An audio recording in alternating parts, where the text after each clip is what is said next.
অর্থনৈতিক দুর্নীতি হলে ঘুরে দাঁড়াতে পারে। যারা জাতি যদি শিক্ষাক্ষেত্রে দুর্নীতি হয় তাহলে সেই জাতির হাত পা ভেঙে যায় সারা জীবনের জন্য, জাতি দুমড়ে মুচড়ে যায়। তারা চাইছেন পুরো জাতিটাকে ভাতা ভিত্তিক করে দিতে। সবাই এসে আমার সামনে ভাতার জন্য দাঁড়াবে। এশ্রী অশ্রী কুশ্রী মিস্ত্রি হচ্ছেন তারা দাঁত নখ বের করে ঝাঁপিয়ে পড়বে। সংখ্যা শেষ কথা বলে গণতন্ত্রে কালকে যেভাবে রুখে দিয়েছেন ওই চেয়ারম্যানকে বেরোতে দেবেন না যতক্ষণ লিস্ট প্রকাশ না হবে। আরো একটা বলি, কোন বন্ধ ঘরের বৈঠক নয়, বৈঠক হবে রাস্তায়। রাস্তার লোকের ওরা দিতে পেরেছেন বন্ধ ঘরে বৈঠক আমরা মানবো না। কোন ললিপপ মানবেন না, কোন শাসক দলের দালাল এসে বলে যাবে বৈঠক হবে ওখানে মানবেন। যদি মানেন তাহলে নিজের ফাঁসির দড়ি নিজের গলায় পড়ে নেবেন, কারণ এরাই দাঁড় করিয়ে দিয়েছে রাস্তায়। কোন বন্ধ ঘরে বৈঠক নয়। ভোট চাওয়ার সময় যদি হাত জোর করে আমার বাড়ি যেতে পারো তাহলে এখানে দাঁড়িয়ে তোমাকে মিটিং করে বলতে হবে, নিজের দায় স্বীকার করতে হবে, ওএমআর পাবলিশ করতে হবে, রিভিউ পিটিশন ফাইল করতে হবে এবং আমাদের যারা যোগ্য আছেন তাদেরকে চাকরিটা বহাল করতে হবে। আমরা আবার স্টাফ রুমে আপনাদেরকে দেখতে চাই। একমত দাবি ওএমআর প্রকাশ করো, নইলে গদি ছাড়ো, নাইলে আপনারা এখান থেকে উঠবেন না, এটাই আমাদের দাবি। ধন্যবাদ সকলকে। এটা ধন্যবাদের সময় না, আমরা আছি, আরো মোবিলাইজ করার চেষ্টা করছি। আপনারাও আপনাদের পরিবারকে নিয়ে আসুন। চাকরি আপনার যার জন্য আপনার পুরো পরিবার রাস্তায়, আপনারা একা কেন হবে? আর একটা কথা বলি, কাউকে গালিগালাজ নয়, সবাইকে দরকার বিপদে, বোকার মতো অন্যদের গালিগালাজ করবেন না। ওই দিনও দাঁড়িয়ে আজকে প্যানেলটা সহজে ক্যান্সেল হয়নি, শুধু ওএমআর ইস্যুর জন্য ক্যান্সেল হয়নি।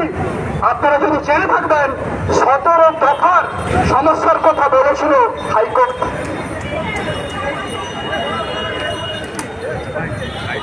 আজকে আপনাদেরকে বলি, যখন সুপ্রিম কোর্টে কেসটা চলছিল মাত্র 12টা এসএলপি ছিল, গোটা ছিল 12টা।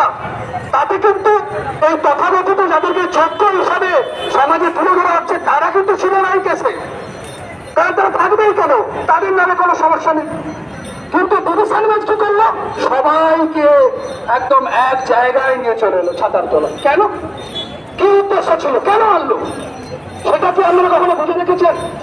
আজকে যখন ইন্সপেকশন করতে দেওয়া হয় তখন ইন্সপেকশন করার মানে কি? যে তথ্য উদ্ধার হয়েছে আমি সেই তথ্যের ডিটেইলটা জানতে চাই। পেয়েছেন ডিটেইল? সিবিআইয়ের সব তথ্য কি আমরা জানতে পেরেছেন ইন্সপেকশনে? পারেননি, কোনো তথ্যই দেখায়নি তারা। তারা হাতটা দেখাতে পারলো না, একাধিক ওএমআর দেখাতে পারলো না। একজনের ওএমআর এর রোল নম্বর মানছে তো আরেকজনের ওএমআর বেরিয়ে আসছে। আজকে সেই তথ্যটা বলছেন। আজকে আপনাদেরকে বলি, যে স্কোরশিট আজকে মিসম্যাচ ওএমআর এর নয়, ওএমআর সাথে মিসম্যাচ হয়নি। কারণ মিসম্যাচ তখনই হয় যদি দুটো ডকুমেন্ট থাকে। এক সাইডে ডকুমেন্ট রয়েছে পঙ্কজ বানসালের, আর এক সাইডের ওএমআর কোথায়? মিসম্যাচ ভাই কোথায়? কিছুই নেই। অথচ বারবার আমরা প্রচার করছি ওএমআর মিসম্যাচ, ওএমআর মিসম্যাচ। যদি বলা হয় নাম্বার মিসম্যাচ, কোন নাম্বার? পঙ্কজ বানসালের কাছ থেকে নাম্বার, কোর্সিট, এসএসসির যে কোর্সিট, সেই দুটোর মধ্যে নাকি ডিফারেন্স রয়েছে।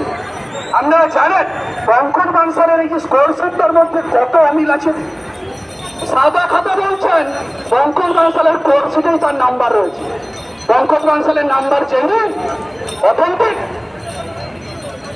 ইনভ্যালিড ওএমআর গুলোর নাম্বার পঙ্কজ বানসালের কোর্সিটে রয়েছে, অথেন্টিক। আজকে একটা কথাই বলবো, এই প্যানেলটা যদি বাঁচাতে হয়, যদি সংঘবদ্ধ ভাবে না যদি এই লড়াইয়ে নামা যায়, কেউ আমরা বাঁচতে পারবো না। ওই একে অপরকে কাদা ছোড়াছুড়ি করবো, আপনার কাদা আমার গায়ে আসবে, আমার কাদা আপনার গায়ে যাবে। লাস্ট